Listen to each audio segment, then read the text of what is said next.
بسم الله الرحمن الرحیم. ګرانو قدرمندو کتونکو څرنګه چې تاسو زیات ملګري به خبرې چې د کوزې باندې بختروان مولوي صاحب المعروف باباجي صاحب پرون په حق رسېدلی و. هغې پرون چې دي نو هغې وفات شو. نن د هغوی جنازه د ډېرۍ په ګراونډ کې ادا شوه. دا کوم خلک چې تاسو اینې دا ټول خلک د هغوی جنازې له راغلي وو.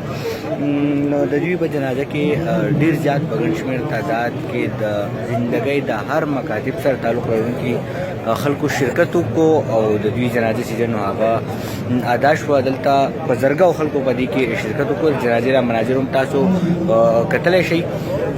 قدرمندو کتونکو دنیا هم د دې خلکو د وجې نه چې د نو آباده ده. د دې خلکو د وجې نه مونږ دلته ژوند کوو او همدغه خلک چې دی نو دا د سرمایې د اصل سرمایې خلک هم دغه خلک دی.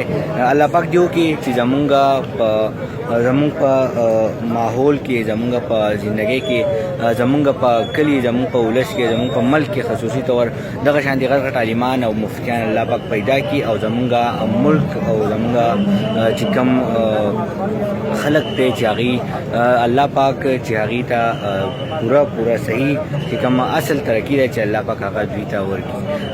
عزتمندو په دې باندې به ستاسو نه اجازت غواړم چې په هر ځای کې یئ نو باباجي صاحب په دعاګانو کې یاد ساتئ. د خپل ځان ډېر زیات خیال ساتئ. د الله پاک